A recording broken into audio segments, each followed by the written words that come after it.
로마서 3장 19절에서 26절 말씀 교독합니다. 우리가 알거니와 물은 율법이 말하는 바는 율법 아래에 있는 자들에게 말하는 것이니 이는 모든 입을 막고 온 세상으로 하나님의 심판 아래에 있게 하려 함이라.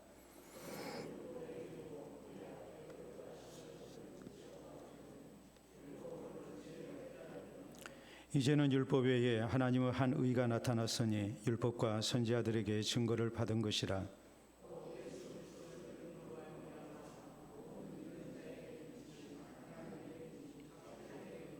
모든 사람이 죄를 범하였음에 하나님의 영광에 이르지 못하더니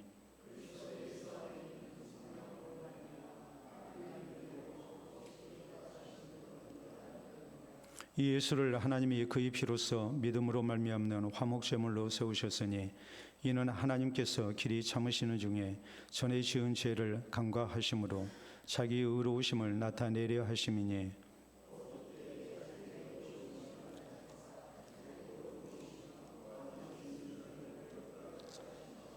아멘. 오늘 로마 성황의 10번째 시간입니다. 의사는 최선을 다해서 환자를 치료합니다. 그러나 이제 더 이상 소망이 없다는 이제 의학적 이런 이제 판단이 됐을 때에 그때 환자 자신이나 혹은 이제 보호자를 통해서 이 문제를 심각하게 의논을 하게 되죠. 더 이상의 치료가 의미가 없다고 판단이 되었었을 때 이것이 치료하는 것 자체가 환자에게 고통을 더 주는 헛된 수고가 된다고 판단이 되어졌을 때 그때의 의사는 이제 분명하게 환자를 위한 심각한 결정을 내려야만 합니다. 또 그것을 환자 자신이나 또 보호자들은 어쩔 수 없는 그런 결정으로 이렇게 받아들일 수밖에 없죠. 이런 결과를 우리가 알기 때문에 우리가 이제 나이가 들어서 이렇게 중병에 걸려 내가 고생을 하게 됐다, 치료를 받게 됐다 했을 때 연세 드신 분들 미리 뭘 작성하나요? 연명치료를 거부하는, 연명치료를 포기하는, 생명 연장 장치, 연장 치료를 포기하는 각서를 미리 이렇게 작성을 해놓지 않습니까?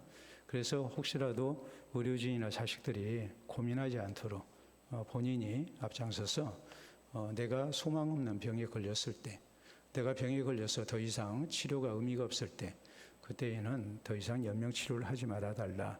하나님이 나를 부르신 줄 알고 그 모든 것을 담담하게 받아들이고 또 하나님 만날 준비를 하는 것, 이것이 또 우리 그리스도인에게는 정말 필요한 부분이라고 이렇게 생각이 되어집니다. 아마 이 자리에 계신 분들 가운데서도 이렇게 생명 연장 치료를 거부한다는, 포기한다는 각서를 쓰신 분들이 분명히 있을 것입니다. 저 자신도 이미 구두로는 다 가족에게 얘기를 해놨거든요. 죽음이라는 건 언제 찾아올지 모르니까요. 어제만 하더라도 우리 노회의 분회장 되신 장로님께서 갑자기 소천을 하셨어요. 우리 이총장님 아시죠? 연세가 나보다 1살 덜 되신 분인데 갑자기 급사를 하셨습니다. 뭐 그런 경우가 얼마든지 우리에게 있을 수 있잖아요. 그렇기 때문에 더 이상의 소망이 없을 때 포기할 수밖에 없는 그런 상황이 있다라는 것을 우리가 미리 생각을 하는 것이 지혜로운 모습이라고 생각이 되어집니다. 이것을 굳이 우리가 끝까지 노력을 해야 된다고 그렇게 고집을 부려서는 안 될 부분이라는 것, 남은 가족을 생각해서 또 의료진들의 그런 수고를 생각할 때 부의미한 수고가 되지 않도록 우리가 그리스도인으로서 천국에 약속된 백성들이니까 이런 것을 우리가 담담하게 맞이할 수 있는 그런 준비도 마땅히 해야 된다고 생각합니다. 우리는 지난 시간에 이방인이나 유대인이나 또 우리 모두가 다 하나님 앞에 죄인이라는 사실에 대해서 말씀을 살폈습니다. 이 죄인이라는 것이 소망이 있는 죄인인가, 소망이 없는 죄인이에요. 왜 그러느냐 했을 때에 우리는 전적으로 무능해요. 우리 스스로를 구원할 수 있는 존재가 되지를 못해요. 거기에다가 우리는 또 전적으로 타락했고 부패한 존재예요. 그러니까 우리에게 소망이 없는 것이죠. 전적인 절망 속에서 우리가 영원한 지옥의 형벌이 기다리고 있는 그런 비참한 존재다. 우리에게는 구원의 가망이 전혀 없는 존재다. 더 이상 소망을 가질 수 없는, 그래서 우리는 하나님 나라의 구원을 포기할 수밖에 없는 그런 절망적 상태다라는 말씀을 우리가 살폈습니다.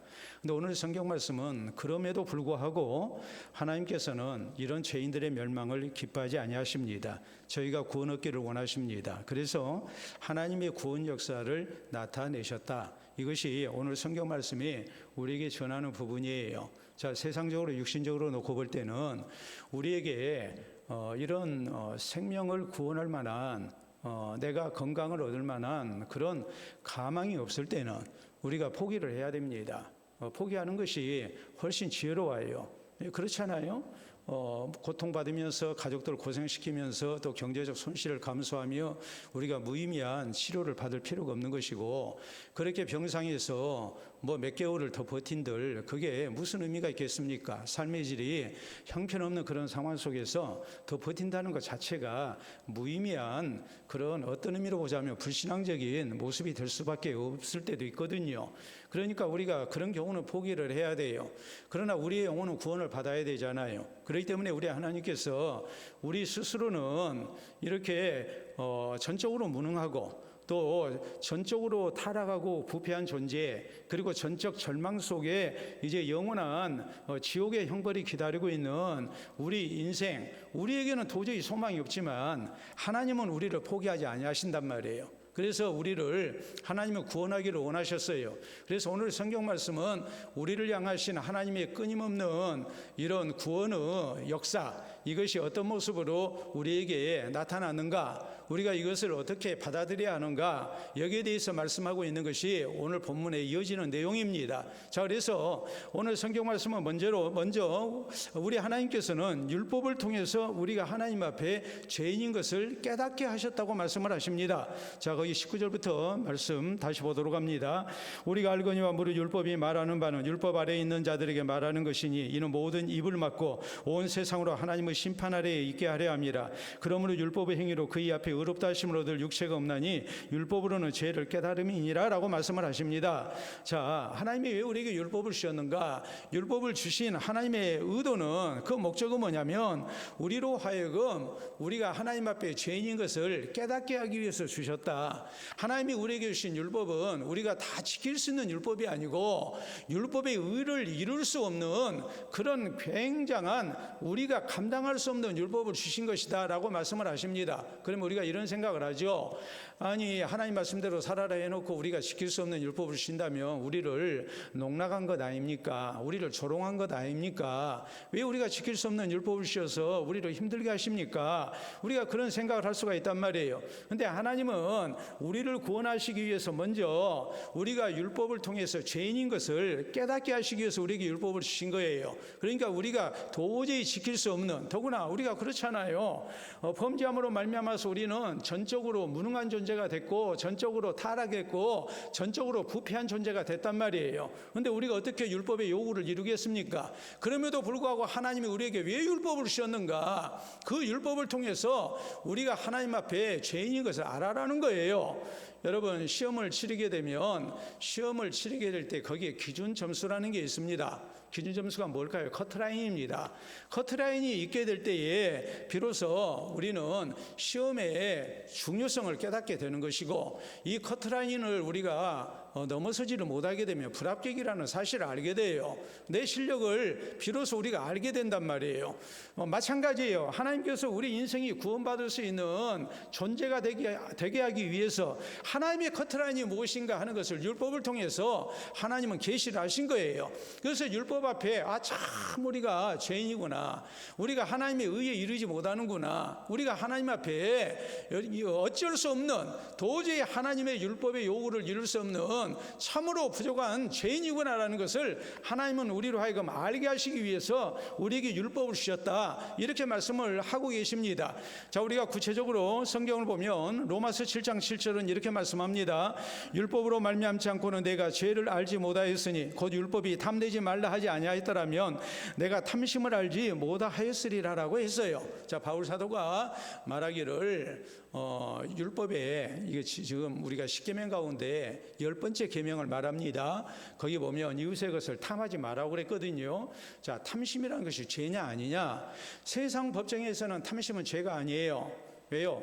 내가 좀 욕심을 부렸다고 그래서 그것이 구체적인 행동으로 나타나지 않은 이상 그 욕심은, 탐심은 죄가 될 수가 없죠. 오히려 탐심이라는 것은 우리에게 뭐가 됩니까? 동기부여가 돼요.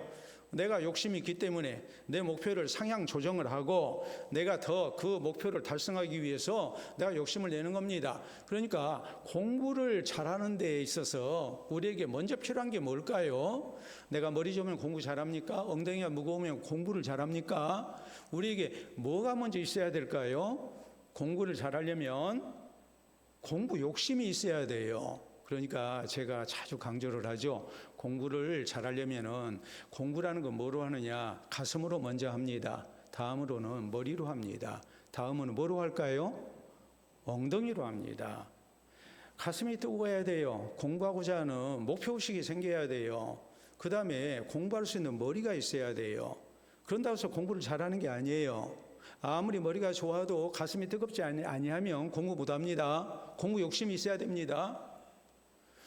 공부 욕심이 있고 머리가 좋아도 엉덩이가 무겁지 아니하면 공부 잘할 수가 없습니다.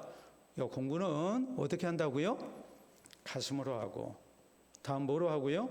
머리로 하고, 다음에는 뭐로 하고요? 엉덩이로 한다. 이렇게 얘기를 하는 거예요. 그러니까 지금 우리가 세상을 사는 데 있어서 내가 어떤 목표를 세운다, 내가 욕심을 품었다, 그것은 결코 나쁘지는 않아요. 근데 욕심이 행동으로 옮겨지기 전에는 그걸 죄악이라고 말할 수가 없어요. 왜요? 긍정적인 부분이 있기 마련이니까. 근데 성경은 우리에게 뭐라고 말씀하시는가? 성경이 율법이 말씀하시기를 탐심이 죄라고 이렇게 규정하지 아니하셨다면 바울이 말합니다. 내가 탐심이라는 것이 죄인 줄 깨닫지 못했을 것이다. 율법이 10계명이 탐심은 죄악이라고 말씀하니까 내가 필요 이상의 탐심을 품는 것은 죄라는 것을 알았다. 바울은 이렇게 고백을 하고 있다 이 말이에요. 여러분, 성경은 우리에게 하나님이 주신 것에 대해서 자족하며 살라고 하셨습니다. 근데 우리가 필요 이상의 탐심을 품게 된다면 그것은 마땅히 죄죠. 더구나 십계명에서 우리에게 말씀하시는 것은 다른 사람의 소유가 된 것을 우리가 뭐 하는 거예요? 탐심을 갖는 거예요. 그러니까 그건 죄가 되는 거예요. 어떤 가상의 것 혹은 모두가 다 노력해서 얻을 수 있는 것에 대해 내가 욕심을 가졌다면, 탐심을 가졌다면 그건 죄가 아닙니다. 근데 나무 소유에 대해서 내가 탐욕을 가졌습니다. 죄입니다. 또 나무 재산에 대해서 내가 탐심을 가졌습니다. 그거 죄악이죠. 나무 가축대에 대해서 내가 탐심을 가졌습니다. 마땅히 죄입니다. 그러나 세상 법정은 내가 나무 가축대를 보고서 탐심을 가졌다 해서 그것을 내가 훔쳐오지 않은 이상, 도적질하지 않은 이상 그건 죄가 성립이 될 수가 없어요. 지금 바울이 말씀하는 거 로마서 7장 7절에 있는 말씀은 율법이 탐심을 죄라고 하셨기 때문에 내가 남의 것에 대해서 탐심을 갖는 것이 죄인 줄 알았습니다라고 말씀을 하고 있는 거예요. 또 우리가 갈라디아서 3장 10절에 보면 누구든지 율법책에 기록된 대로 모든 일을 항상 행하지 아니하는 자는 저주 아래에 있는 자라 그랬어요.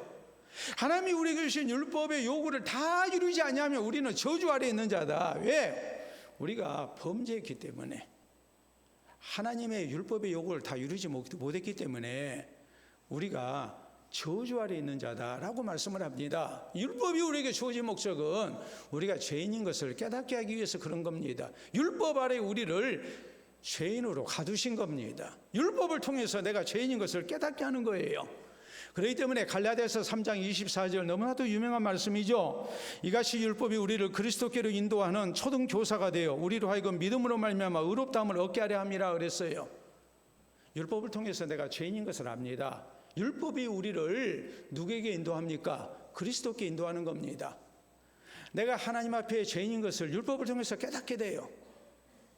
내가 전적으로 하나님 앞에 무능한 존재로서 타락했고 부패한 존재, 절망적 상태라는 것을 율법을 통해서 우리가 깨닫고 이 절대 무능에 빠진 나를 의지하기보다는 하나님이 계시하신 예수 그리스도께 우리가 나아가게 하는 겁니다. 그래서 믿음으로 구원 얻게 하는 거예요. 그걸 위해서 율법이 우리에게 그리스도께 인도하는 초등교사로 우리에게 주어진 거예요.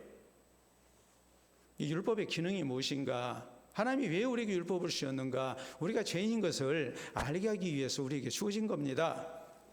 여러분, 바리새인들의 잘못이 무엇일까요?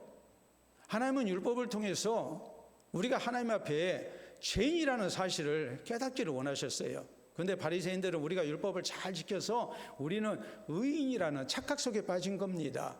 그러니까 구원받지 못하는 저주의 백성이 되고 만 거예요.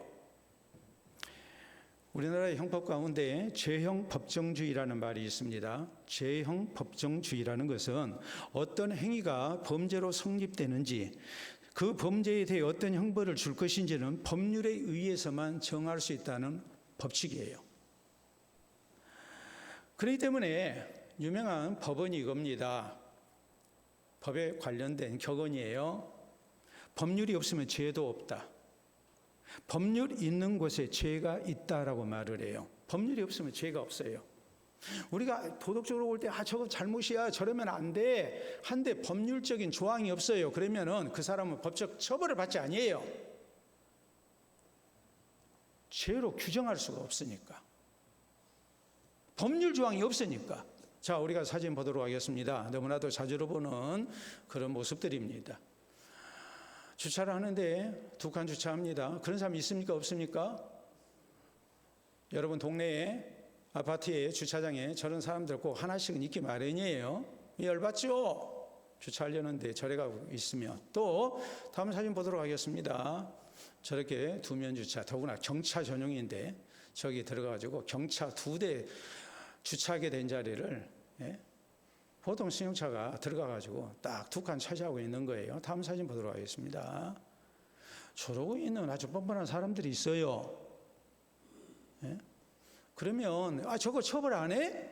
우리가 그런 생각이 당연히 들죠. 자, 다음 사진 보도록 하겠습니다. 다음 사진은 더 한심한 사람입니다.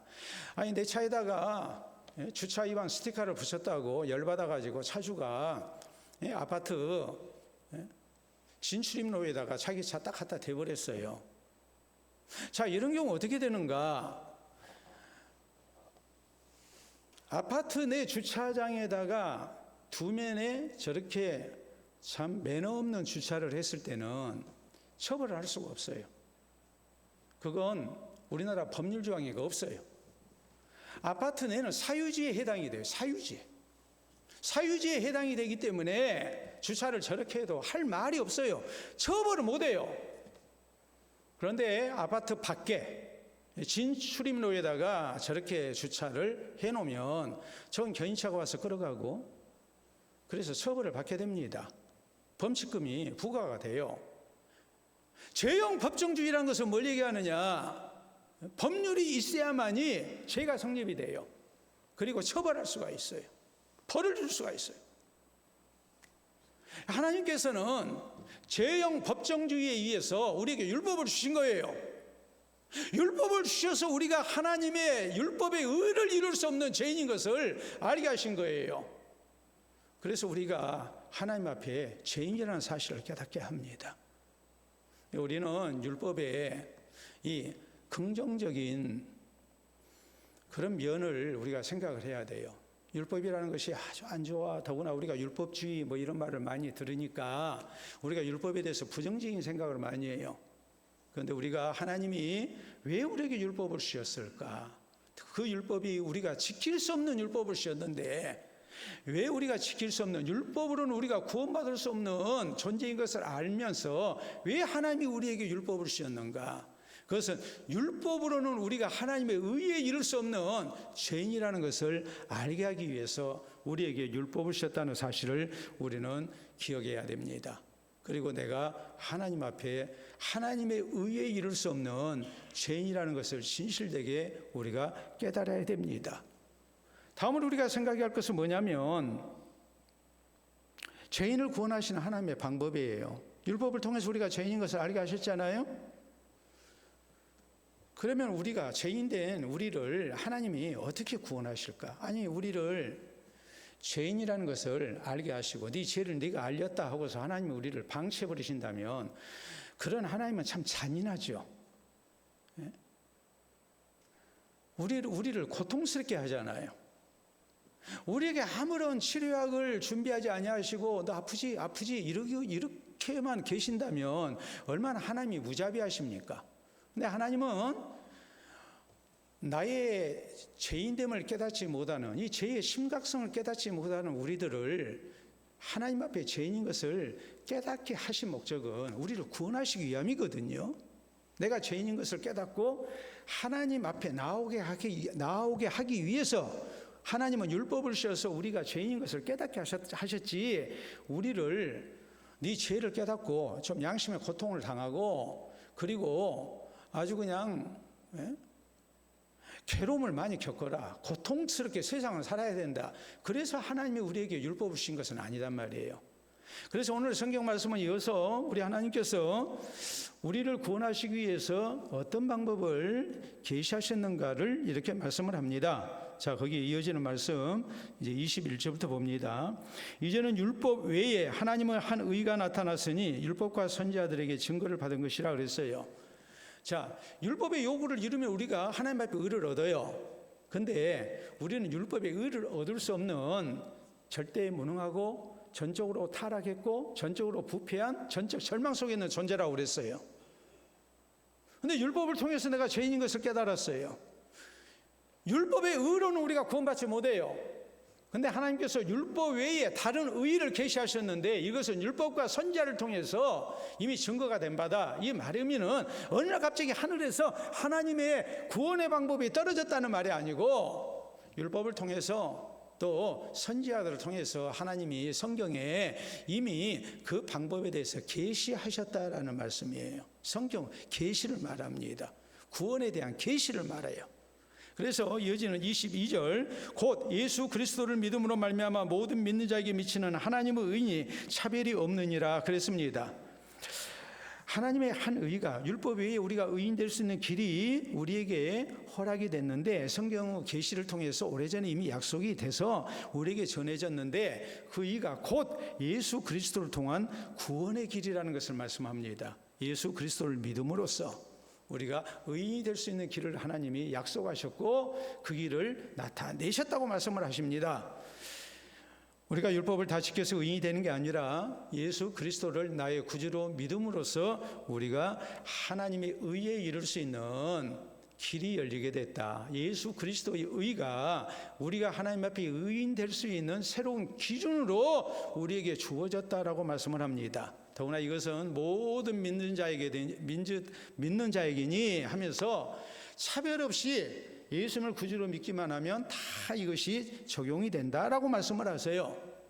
유대인이든지 헬라인이든지 그 누구든지 예수 그리스도를 믿음으로써 의를 얻고 구원을 얻을 수가 있다라고 말씀합니다. 자, 23절, 모든 사람이 죄를 범하였으며 하나님의 영광이 이르지 못하더니 그랬어요.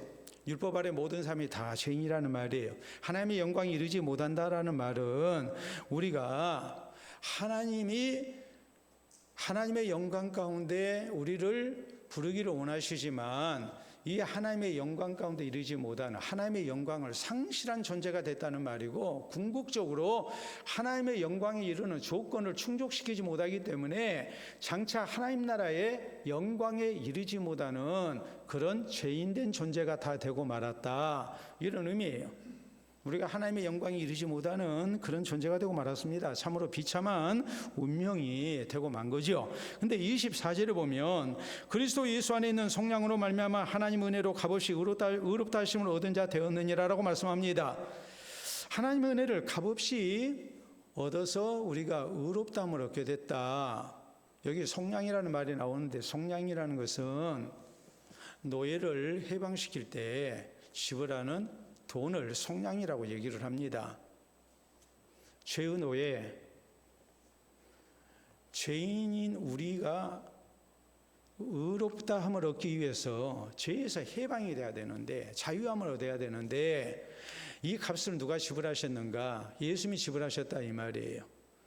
예수님이라는 대속제물을 통해서, 이 희생제물을 통해서 하나님께서 우리의 죄값을 지불하시고 우리를 죄로부터 자유케 하셨다, 해방시키셨다, 구원하셔서 우리를 하나님의 의에 이르게 하셨다라는 말이에요. 그러니까 우리 예수님께서 십자가를 지실 때 하셨던 말씀 가운데 하나가 뭐냐면 다 이루었다 그러셨습니다. 다 이루었다라는 말은 자신에게 계시된 성경 예언을 다 이루셨다는 의미도 있고, 또 하나 원문적 의미로 하자면 이건 상업 용어예요. 상업 용어라는 것은 장사하는 사람들이 사용하는 용어예요. 다 이루었다, 다 지불됐다라는 말이에요. 결제가 끝났다라는 말이에요.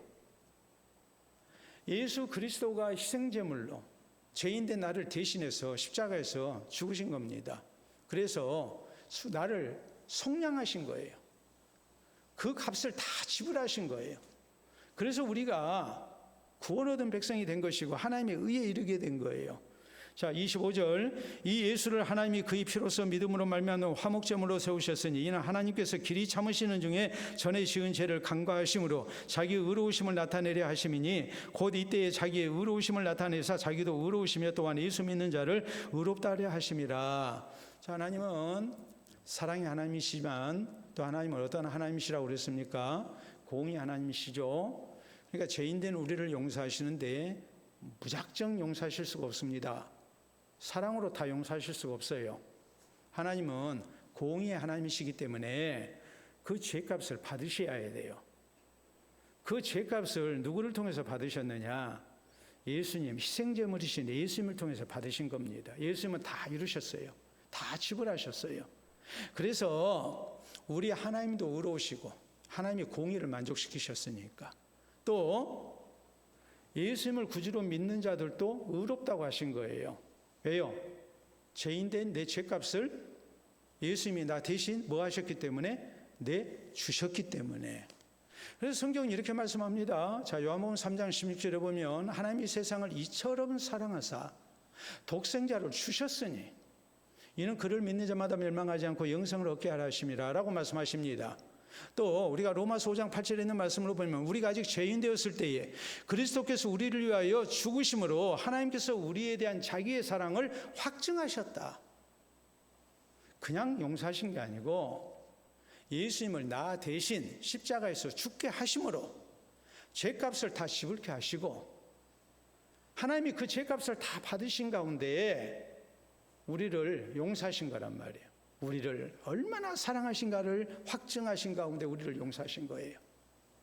그렇기 때문에 예수님의 십자가는 무엇을 의미하느냐? 예수님의 십자가는 하나님의 사랑과 하나님의 공의를 함께 만족시키는 하나님의 구원의 방법이고 하나님의 능력이고 하나님의 지혜가 됩니다. 성경이 뭐라고 말씀하십니까?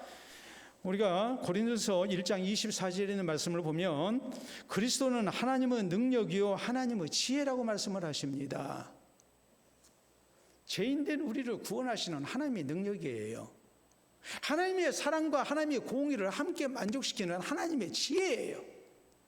그래서 우리가 구원을 얻게 된 거예요. 여러분, 상식적으로 아들이 잘못해서 빚을 많이 졌습니다. 근데 아버지가 굉장한 부자입니다. 아버지가 이 아들을 사랑합니다. 그래서 아버지가 아들의 빚을 다 갚아줬습니다. 그러면 아들 입장에서 더 이상 채무로 인한 고통을 당할 이유가 있습니까? 없습니까? 없죠. 아버지가 다 갚아줬으니까요. 하나님께서 하나님의 자녀된, 하나님이 사랑하시는 자녀된 우리의 죄값을 하나님이 예수 그리스도를 통해서 다 갚아주셨어요. 하나님께서 예수 그리스도를 통해서 나의 죄값을 다 속량하셨어요. 이것이 하나님이 죄인된 우리를 구원하시는 방법이에요. 그렇기 때문에 십자가는 하나님의 사랑과 공의를 만족시키는 하나님의 지혜가 되고 능력이 된다고 성경은 말씀을 하고 있는 거예요. 우리가 예수 그리스도의 십자가를 믿어야 되는가? 우리가 이것을 성경적으로 또 논리적으로 우리가 바로 알고 있어야 돼요. 그래야 우리의 믿음이 진짜 믿음이 돼요. 흔들리지 않는 믿음이 돼요. 성경에 기반한 신앙을 우리가 갖게 되는 거예요. 자, 오늘 세 번째, 자, 하나님께서 율법을 통해서 내가 죄인인 것을 알게 하시고 또 예수 그리스도를 통해서 도저히 스스로 구원받지 못한 나를 하나님의 사랑과 또 하나님의 공의를 만족시키는 길로서 예수님의 십자가 사건을 통해서 내 죄값을 다 속량하셨어요. 우리는 이제는 뭐 해야 할까요? 믿어야 돼요. 다른 방법을 찾아서는 안 돼요. 하나님이 계시하신 구원의 유일한 방법이라는 것을 알고 진실되게 예수님을 나의 구주로 믿어야 된단 말이에요. 자, 25절 다시 봅니다. 이 예수를 하나님이 그의 피로써 믿음으로 말미암는 화목제물로 세우셨으니 이는 하나님께서 길이 참으시는 중에 전에 지은 죄를 간과하심으로 자기 의로우심을 나타내려 하심이니 26절 곧 이때에 자기 의로우심을 나타내사 자기도 의로우시며 또한 예수 믿는 자를 의롭다 하려 하심이라라고 말씀하십니다. 하나님이 우리의 죄를 없이 하시기 위해서 길이 참으시는 가운데 우리의 죄를 간과하셨다. 없는 걸로 쳐주셨다. 뭘 통해서요? 예수 그리스도의 십자가 사건을 통해서. 근데 거기에는 조건이 있어요. 하나님께서 예수님을 통해서 십자가의 대속 사역을 이루셨다 해서 하나님의 사랑과 하나님의 공의를 만족시켰다 해서 모든 인생이 구원 얻는 게 아니고 누가 구원 얻는다고 누가 의로워진다고 말씀하세요? 믿는 자가. 그것을 믿는 자가. 하나님께서 예수님을 통해서 내 죄값을 대신 지불하셨다. 하나님이 이토록 나를 사랑하시고 나를 구원하기를 원하신다고 믿는 사람. 예수 그리스도의 십자가의 죽음이 곧 나의 죽음이고 예수님의 십자가의 죽음이 내 죄값을 속량하시는 하나님의 방법이라는 것을 알고 그것을 진실되게 믿는 자에게 하나님께서 구원을 주셨다. 약속하셨다라고 이렇게 말씀을 하세요. 우리가 뭐 해야 해요? 진실되게 예수님을 나의 구주로 믿어야 돼요. 우리 하나님께서 나를 위한 구원의 방법으로 예수님의 십자가의 사건을 나타내셨다라는 것을 우리가 깨닫고 이제는 진실되게 예수님을 나의 구주로 믿어야 구원을 얻는단 말이에요. 믿음으로 구원 얻는다는 것이 얼마나 중요합니까? 하나님의 구원 방법에 대해서 우리가 응답을 해야 되는데 그 응답은 오직 믿음밖에 없습니다. 자, 우리가 성경을 보면 이스라엘 백성들이 애굽에서 노예 생활하다가 해방이 됩니다. 해방이 되는데 그때 하나님께서 이스라엘에게 요구하신 것은 딱 하나였어요. 자, 여러분 아시다시피 마지막 10번째 장자 재앙을 통해서 애굽의 모든 장자가 죽임을 당하는 사람이든 가축이든 모든 장자가 첫 번 난 생명이 다 죽는 재앙을 하나님이 내리십니다. 그런데 이스라엘의 장자는 죽지 아니하도록 하나님께서 구원 방법을 계시하셨죠. 그게 뭐였어요? 그게 뭐였어요? 양을 잡아서 그 양의 피를 문에다가 바르라는 거였어요. 이게 바로 유월절 예식이에요. 유월절이라는 말은 이게 지나갈 유자에 또 넘을 월자거든요. 그러니까 유월 지나서 넘어갔다. 영어 성경에는 뭐라고 했어요? 패스오버. 우리가 유월절을 다른 말로 말하면 과월절이라는 말을 씁니다. 넘을 과자예요. 과월절. 유월절. 근데 여기에 대해서 믿어야 되잖아요. 그런다고 우리가 장자가 안 죽겠어?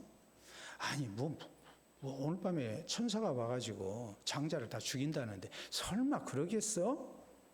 그리고서 양 잡아가지고 피를 바르고 하는 것을 귀찮게 생각하고 만약에 하지 아니했다면 이스라엘 백성이라 할지라도 죽습니까? 삽니까? 장자는 다 죽어요. 믿는 자에게만 구원이 약속된 거예요. 민수기 21장에 보면 이스라엘 백성들 가운데 막 길이 험하고 하니까 하나님을 향해서 불평을 합니다. 길이 험하니까 광야길을 행진하다 보니까 이 백성들이 막 불평하고 막 하나님 원망하고 막 하니까 하나님께서 불뱀을 보내가지고 사람들이 물어서 고통당하게 하시고 죽게 해요. 불뱀은 독사예요. 왜 불뱀이냐? 사막에 사는 서식하는 독사인데 그 뱀에 물리게 되면 몸이 불같이 뜨거워지고 고통을 받다 죽어요. 그래서 불뱀이라고 그래요. 불뱀이라고 그러는데 이렇게 사람들이 불뱀에 물려서 고통당하니까 그때야 모세에게 우리가 잘못했습니다. 당신이 하나님께 기도해서 우리가 좀 살 길을 좀 열어주세요 해서 하나님께서 모세의 기도에 응답하시고 놋뱀을 만들어서 장대 끝에 높이 달아라 그랬어요. 그리고 그것을 보는 자는 살리라 그랬어요. 자, 우리가 합리적으로, 이성적으로, 또 과학적으로 우리가 생각한다면 독사에게 물렸으면 뭐 해야 됩니까? 무슨 약초를 주시든지 아니면 뭐 기가 막힌 치료약을 주시든지 그래야 합리적으로 이해가 되고 받아들여지죠. 근데 도저히 말이 안 되는 방식을 하나님이 요구하셨어요. 놋뱀을 만들어서 장대 끝에 높이 달아라. 그것을 보는 자는 살리라 그랬어요.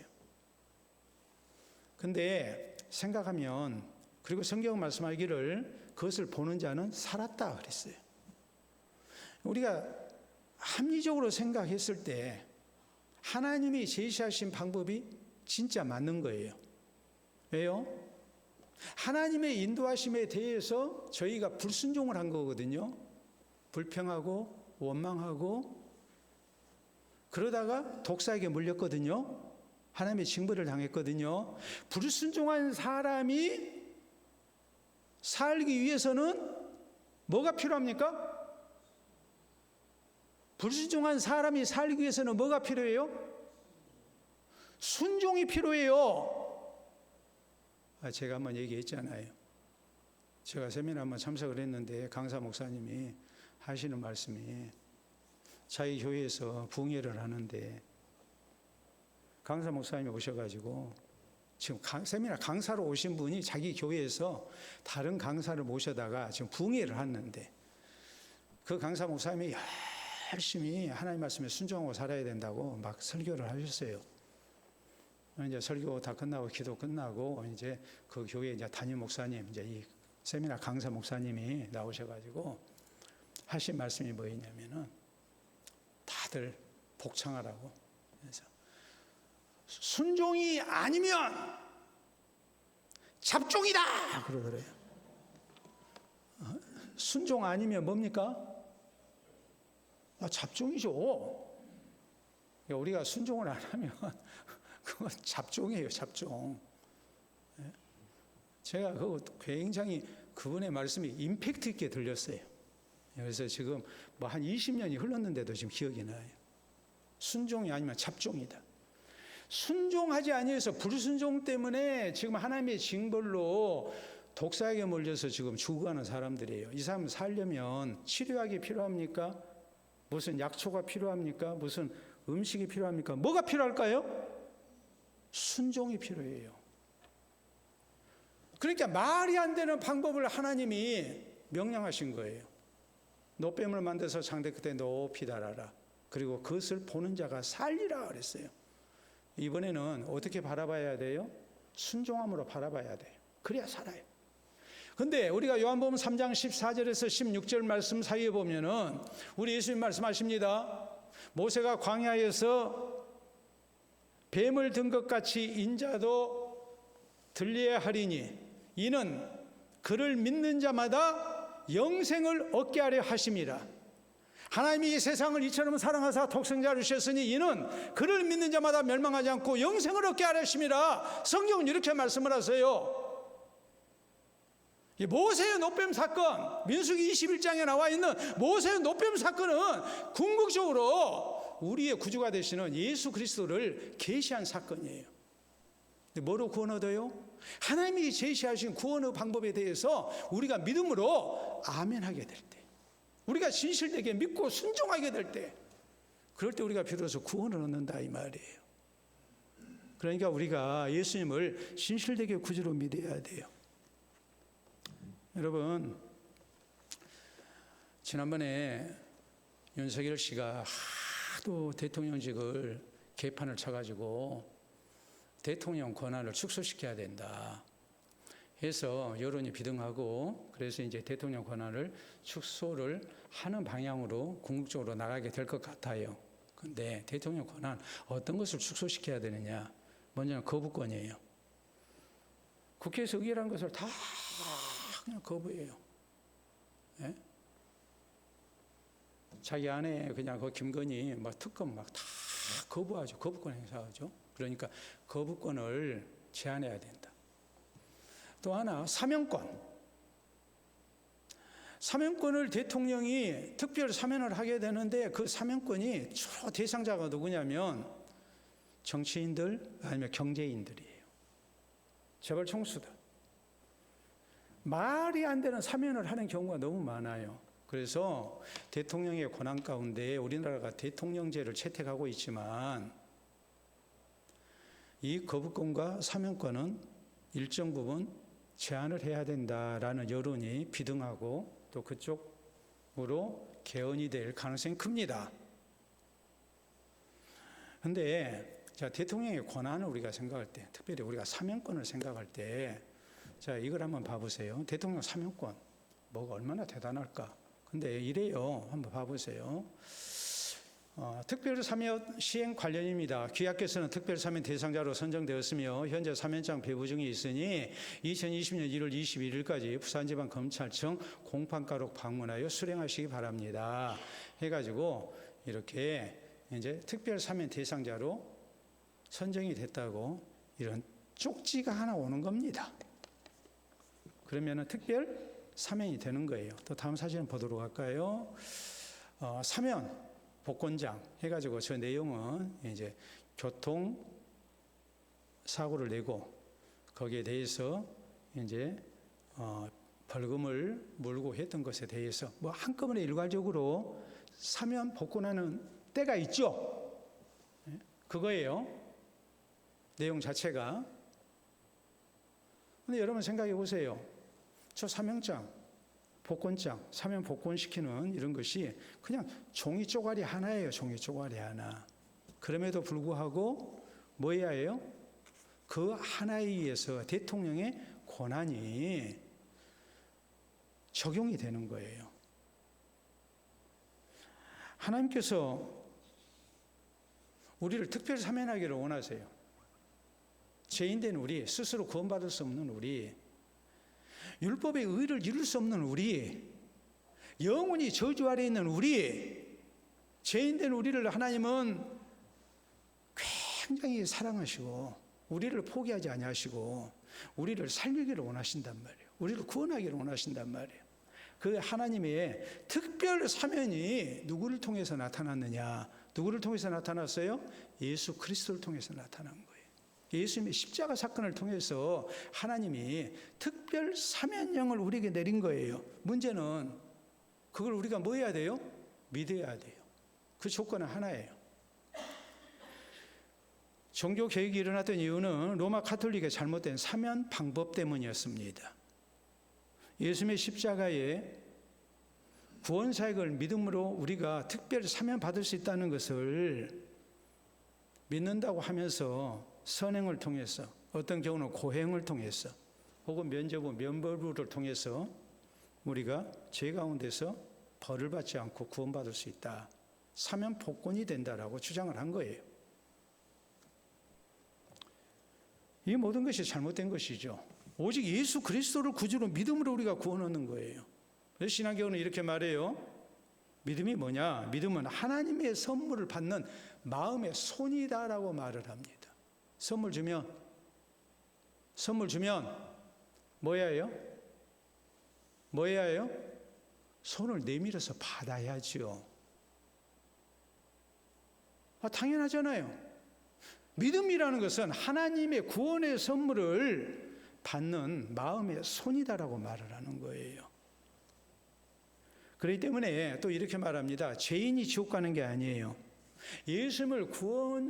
예수님을 나의 구주로 믿지 아니하는 자가 구원받지 못하고 지옥 가는 거예요.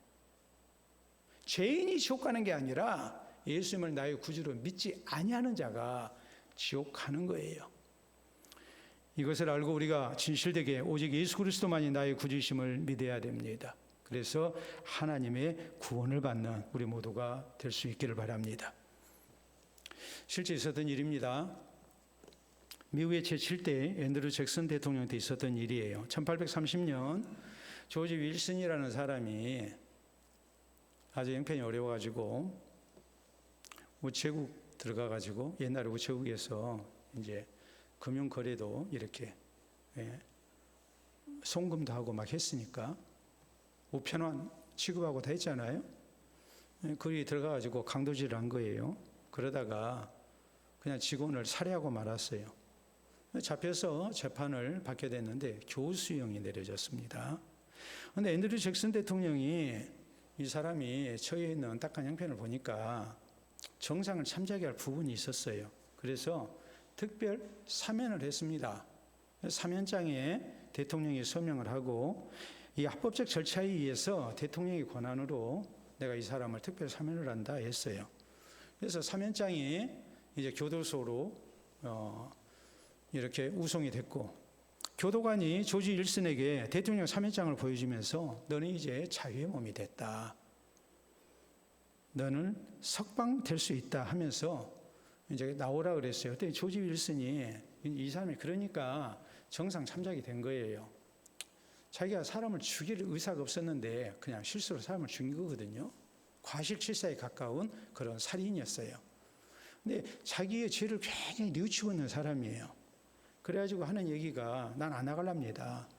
난 사면을 거부합니다. 대통령이 나를 사면했다 할지라도 난 거부합니다. 난 여기서 안 나가겠습니다. 나는 내가 죽음으로써 내 죄값을 지불하겠습니다. 그랬어요. 그러니까 대통령이 특별 사면을 하고 특별 사면장이 본인에게 제시가 됐음에도 불구하고 그것을 거절을 하니까 이게 크게 문제가 됐어요. 그래가지고 결국에 이런 경우 어떻게 해야 되느냐 해서 대법원 판결을 받게 됐습니다. 그때 대법관인 존 마샬이 유명한 판결을 합니다. 그 판결 사유는 이것이었습니다. 잘 들어보세요. 사면장은 종이 조각에 불과하지만 그 가치는 사면받을 사람의 승낙에 따라 결정된다. 만일 그것이 거부된다면 사면은 없다. 아무리 대통령이 특별 사면을 하고 사면장이 제시가 됐다 할지라도 그 효력은 본인이 그것을 받아야 된다. 그것을 만약에 거부한다면 그는 사면 없다 그랬어요. 그래서 그는 교수형에 처해졌어요. 하나님께서 죄인된 우리를 사랑하십니다. 그렇다고 하나님은 무조건 용서하실 수가 없습니다. 왜요? 하나님은 공의로우신 하나님이기 때문에. 그러므로 하나님께서는 하나님의 방법으로 우리를 구원하셨습니다. 먼저는 우리 하나님께서 율법을 통해서 우리가 율법 앞에 하나님 앞에 죄인인 것을 깨닫게 하십니다. 그리고 예수 그리스도를 통해서 예수님이 내 죄 때문에 십자가에서 대신 달려 죽게 하셨습니다. 하나님의 사랑과 공의를 함께 만족시키십니다. 그리고 우리에게 요구하시는 것은 딱 한 가지입니다. 이 예수 그리스도를 진실되게 나의 구주로 믿으라는 거예요. 그러면 우리의 모든 죄가 용서받고 구원받을 수 있다. 이걸 하나님은 우리에게 제시하셨어요. 예수 그리스도는 하나님의 특별 사면장이에요. 이제는 나에게 달려있는 거예요. 내가 진실되게 예수님을 나의 구주로 믿어야 돼요. 그래서 모든 죄를 용서받고 하나님의 구원받는 복된 자녀되는 우리 모두가 될 수 있기를 바랍니다. 기도합니다. 주신 말씀을 생각하며 내가 하나님 앞에 율법 앞에 죄인인 것을 깨닫고 예수님이 누구신가를, 왜 예수님이 십자가에서 달려 죽으셨는가를 우리가 다시 한번 바로 이해하고 이 예수님 하나님의 특별 사면장으로 내게 오셨다는 것을 알고 진실되게 예수님을 나의 구주로 다시 한번 고백하는, 그리고 하나님 나라 영광에 이르는 구원에 이르는 주의 백성 될 것을 우리가 다짐할 수 있기를 바랍니다.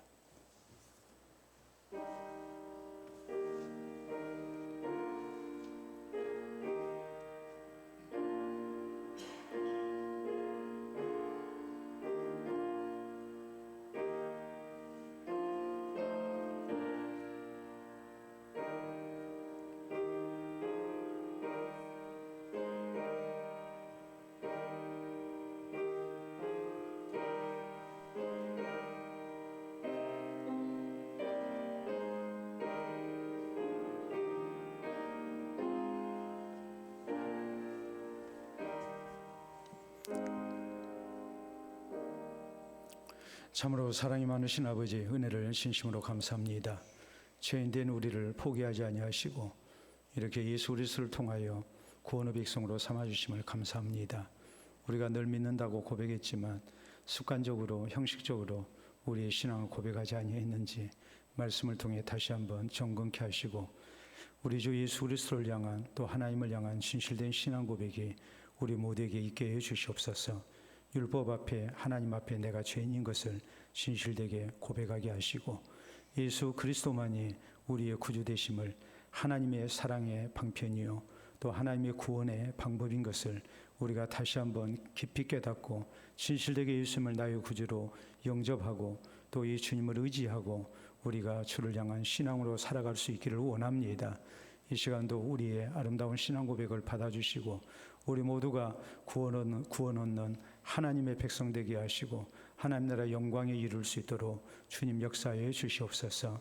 우리의 평생을 살아갈 때에 이 참으로 소중한 신앙의 진리를 잃지 않게 하시고 예수 그리스도의 십자가를 붙들고 또 구원의 도리를 붙들고 진리를 붙들고 우리가 신앙을 지켜나가게 하시고 또 그 어떤 경우에도 흔들림이 없이 하나님 나라 구원에 이르는 모든 성도들 되게 하여 주시옵소서. 예수님 이름으로 기도하옵나이다. 아멘.